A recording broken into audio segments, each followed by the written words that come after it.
Isang pinagpalang araw sa inyong lahat.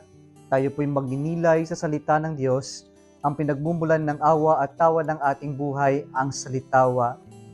Pumasok na po tayo sa panahon ng Holy Week o mga mahal na araw. Mga kapatid, huwag po nating kakalimutang magdasal at magsimba. Inuumpisahan natin ang Semana Santa o Holy Week o mga mahal na araw sa mas kilala natin na tinatawag na Linggo ng Palaspas.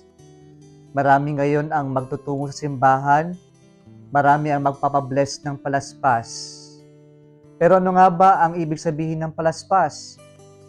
Karamihan siguro sa atin nagpupunta para ipa-bless ang palaspas para pangontra sa kidlat, pangontra ng samalas, pangontra siguro din sa mga masasamang espiritu. Pero ano nga ba ang kahalagahan ng palaspas? Mga kapatid, sa ating pong mga tao, ayaw natin yung kung maaari lamang harapin ang mga hirap sa buhay.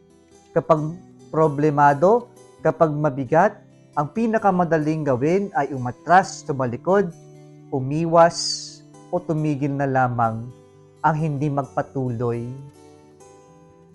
Sa linggong pong ito ng pag-umpisa ng ating mga mahal na araw, ay siya rin yung ating pagtatapos ng panahon ng Kwaresma.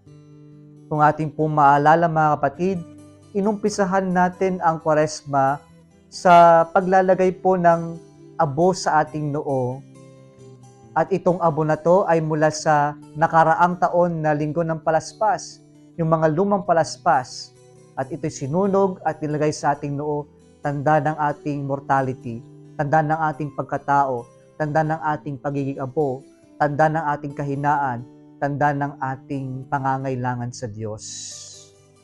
At ngayon, sa pagtatapos ng Kwaresma, ay ating pong ipagdiriwang ang unang araw ng mga mahal na araw o Semana Santa sa pagbibindisyon, sa pagwawagayway ng ating mga palaspas. At yung palaspas na ito mga kapatid, ay simbolo po o hudyat ng pagpasok ni Jesus, ang pagsulong ni Jesus sa lugar kung saan siya magpapakasakit, mamamatay. Napakahirap nito kung tayo ay madali siguro maduwag, madali yung tumalikod, madali yung umatras, madali yung tumigil na lamang at hindi magpatuloy kasi ayaw nating nahihirapan, ayaw natin tayo ay mabibigatan, ayaw natin na tayong magdusa. Subalit kakaiba po ang ipinapakita ng Diyos sa atin. Siya po ay sumulong kahit alam niya mahirap, masakit, magdurusa siya. At yung pagdurusa na to, yung paghirap na to ay hindi naman para sa Kanya. Yung pagsasakripisyo na to ay para sa ating lahat. Na siyang ipinapaalala ng ating mga unang pagbasa at ng ating ikalawang pagbasa ngayon. Kung saan sa unang pagbasa, ay naroon po yung imahe ng suffering servant na magdurusa, magpapakasakit para sa iba. At yung ating ikalawang pagbasa mula sa sulat ni San Pablo sa mga taga-Filipo, pinapaalala dito yung kenosis ni Jesus, yung self-emptying of Jesus, yung kanyang pagpapakita ng solidarity niya sa ating pagkatao upang sa ganun tayo ay kanyang mailigtas. Ang Diyos ang bumaba sa level natin upang sa ganun ay maiangat niya yung pagkatao natin sa kanyang pagiging Diyos. Kaya po itong pong pagsulong ng Panginoon, yung linggo ng palaspas, ay simbolo ng paglusong ng Panginoon sa kanyang pagpapakasakit, sa kanyang pagsasakripisyo para sa ating lahat. Ano pong pinapaalala sa atin dito? Pinapaalala sa atin, gaya ni Jesus, sumulong tayo kahit mahirap, kahit na mabigat ang krus.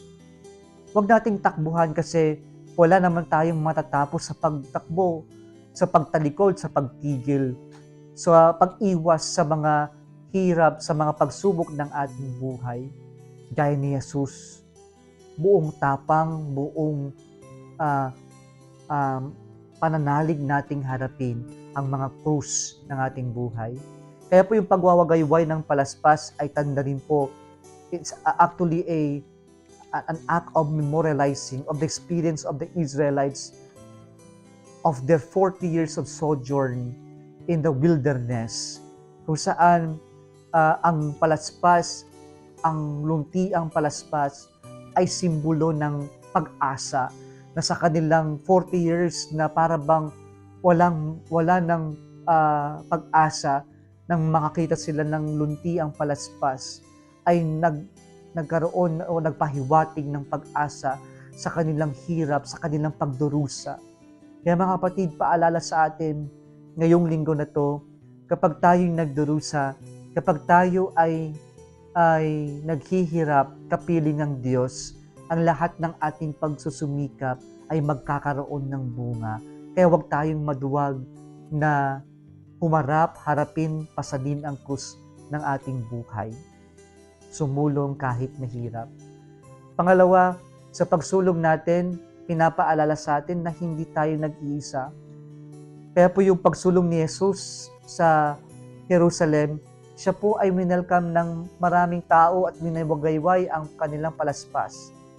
Tanda marahil hindi lamang dahil yung winewelcome nila si Jesus bilang Misayas, kahit na hindi pa nila tunay na nauunawaan. Pero ito'y napakagandang imahe mga kapatid, kung ang palaspas ay luntian na kulay ng pag-asa. Sa ating pagsulong mga kapatid, pinapaalala din sa atin na hindi tayo sumusulong na mag-isa. Mayroon tayong makakasama. Hindi lamang ang Diyos, pero ang Diyos magpapadala ng mga makakasama natin, ng mga makakalakbay natin sa ating pagsulong, sa ating pagpasan ng ating mga krus sa buhay, ng mga hirap natin sa buhay, ng mga problema natin. Kaya nagiging magaan ang problema, nagiging matiwasay ang paglalakbay kung tayo ay maglalakbay na magkakasama, na magkakahawak kamay.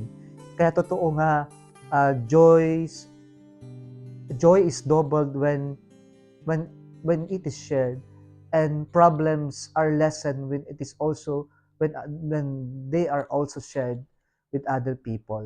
Kaya sana mga kapatid, ito yung ating ikalawang pagninilay sa ating pagsulong, sa ating pagharap sa mga suliranin sa buhay natin. Hindi tayo nag-iisa. Panghuli po mga kapatid, sa ating pagsulong, gaya ni Jesus, yung pagsulong na yan ay laging papunta sa tagumpay.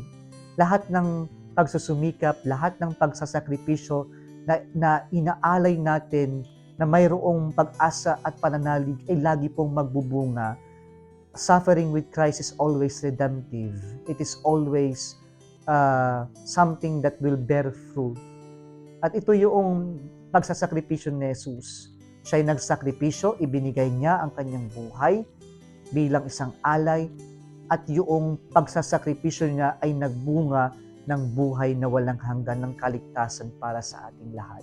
Kaya po sa ating pagsulong sa ating mga paghihirap, mga problema sa buhay, kapag po ating itong pinagtiisan ng mayroong pananalig, pag-asa, o kaya pananampalataya sa Diyos, at tayo susulong na kasama ang ibang tao, nakakasiguro po mga kapatid, magiging matamis ang ating tagumpay. Kaya huwag tayong napanghinaan ng loob, huwag tayong matakot, huwag tayong maging duwag. Sumulong tayo, sapagkat sa pagsulong na yan, na sa mga pagsubok ng buhay, saka lang tayo tunay na magiging matagumpay. Sumulong kahit mahirap, sumulong sapagkat marami tayong kasama, sumulong sapagkat sa pagsulong na yan, doon tayo tunay na magiging matagumpay.